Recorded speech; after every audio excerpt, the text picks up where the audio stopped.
unboxing video for my most recent PCGS submission. So this just came back in the mail today and I wanted to open it up and do the reveal.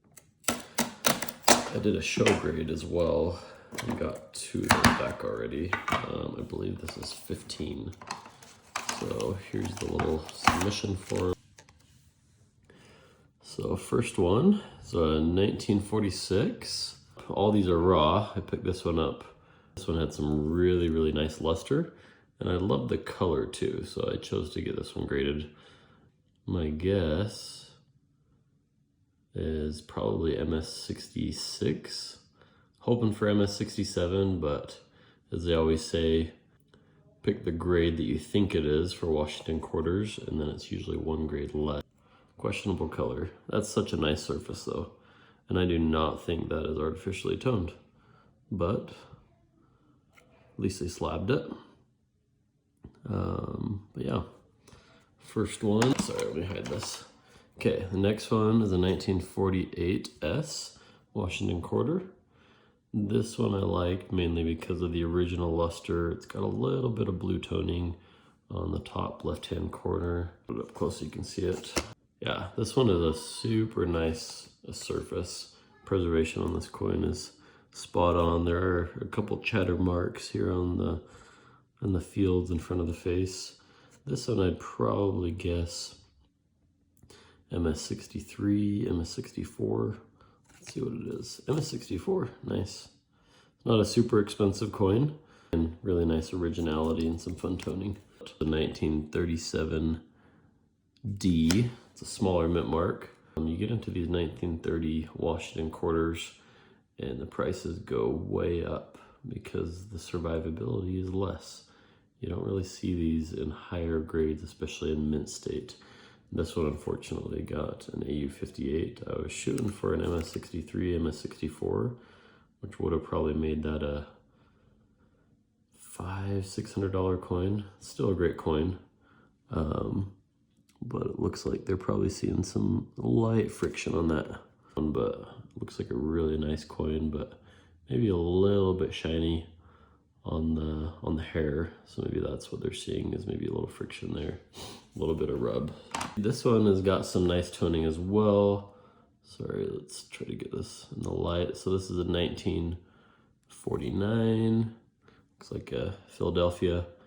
It's got some green, yellow, trying to turn it in the light so you can see that little bit of red.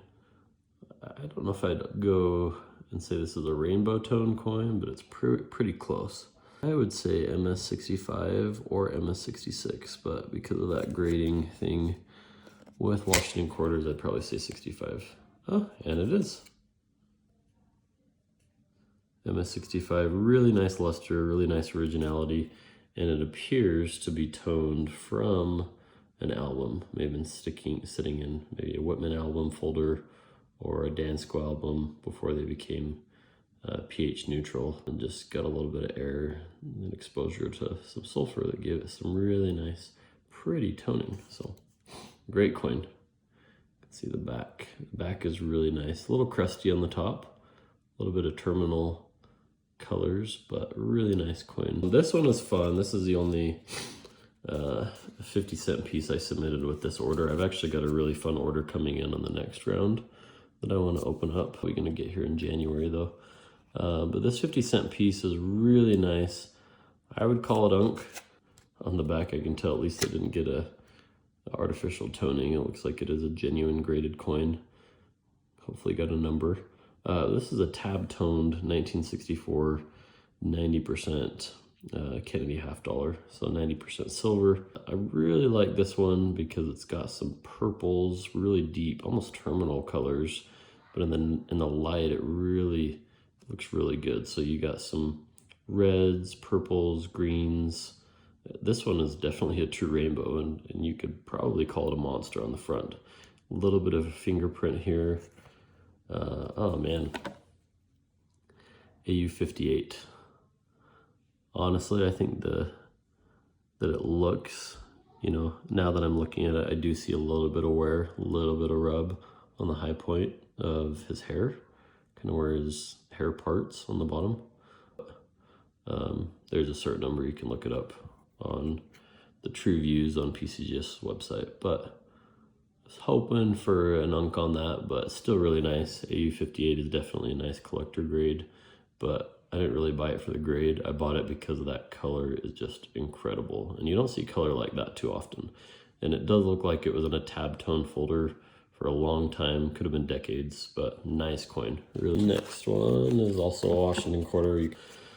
This is a proof, 1954. Obviously knew it was a proof when I submitted it, but I liked it again for that original color. And it had some really beautiful blues and purples and pinks, and just really, really nice strike as well.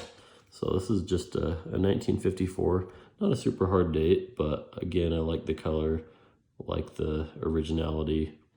To me, it looked cameo. We'll see if they give it a graded cameo. Nope, proof 64, which means there's probably a lot of hairlines in the fields. So may have been wiped at one point, but still very uncirculated. Really nice coin, love that one. Maybe the toning brought it down a grade. I think that should have only helped it. But on to the next one. This is another Washington quarter. You can tell I really like Washington quarters, especially with this submission. This is a 1934. I believe this was a heavy motto. So what that means is it's just a variety type that has the motto that says "In God We Trust." This is stamped on there a little bit thicker and more heavily. The way that those dies allowed the silver to flow up, made that a little more prominent. So on some of the other ones that may have been a light motto or a medium motto, which is another two varieties of this type, it's not as visible. You can still see it, but it's light. This one is a heavy motto, but 1934 Philadelphia, or no, this is a Denver actually. Oh, and this one came back cleaned, unfortunately. Honestly, I didn't really notice any cleaning. You can kind of look in the fields, maybe that a little bit dull luster maybe prevented it from getting a straight grade. May have been dipped too many times. Nice coin overall, and in my opinion, it's got some really original luster, but I guess I can see why they gave it a clean details. It is an unk, but it may have been dipped one too many times. Usually a dip doesn't prevent it from receiving a straight grade, but if it's dipped a lot, enough to where the luster is totally stripped from the coin, sometimes that can also prevent it from getting a numerical grade. So, but again, I think it looks really nice. Still definitely uncirculated. And that's a hard to get coin. You know, that's not a super easy date or variety to find, especially in uncirculated conditions. So not as much as it would have been if it was straight graded, but it's all right. This one came from an original mint set. So you can usually tell the mint set Washington quarters by the crackly look. Sort of looks like it toned over the whole surface and then kind of split, kind of like sheets of ice. Like if you look on a lake, if that freezes over, somebody jumps on it and the ice breaks. That's kind of what these mint toners look like. You know, they were sitting in a holder for, you know, in this case is a 1956 mint state box, or maybe somebody's holder for multiple decades, and just that same environment kind of produces same recognizable mint state or mint set look to it. Again, I like this one because it's a very high grade and it's extremely original. So this one, I'm saying MS67, but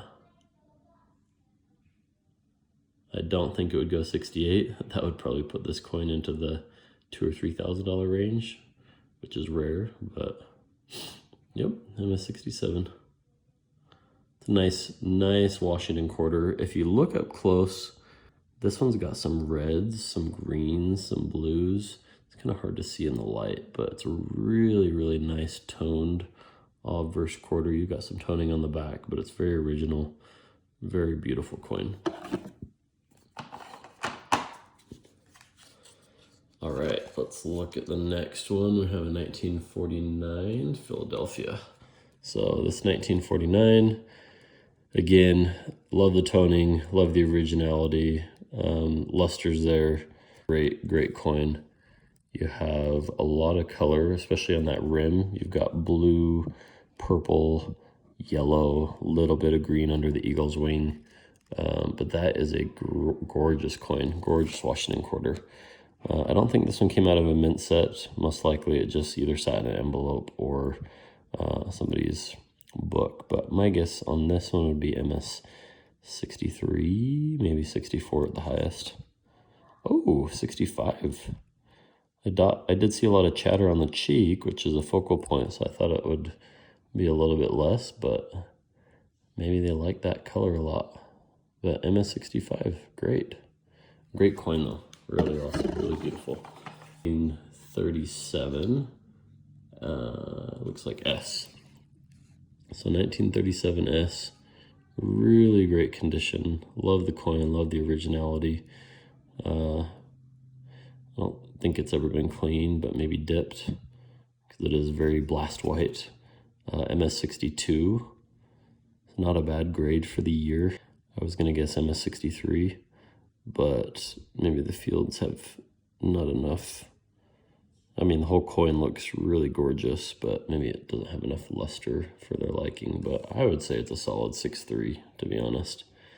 I don't know why they gave it a 6.2. 6.2s usually have a lot more chatter and they're a little more beat up. I think this coin is a little better than that, but they are getting a little more conservative. The next one, this is a dime, Mercury dime. This one I found raw. I think this one definitely straight graded. Very original. I don't think this one has the split bands. This one does not have the full split bands on there. But it's a 1936, not a super hard year, but definitely harder to find than the 1940s, and especially in mint state. I'm guessing MS66 on this one. Sweet, MS66, 1936D. One of the unique things about this one is if you find a 1939D, I don't know what the Denver Mint was doing, but they must have been doing something right with the dyes and the artisans and all the different workers that were there, because that is one of the only 20th century coins that you can find in an MS69 grade. It's really, really difficult to find anything in the 20th and impossible to find in almost anything in the 19th century that's a 6.9, especially in business strike proofs.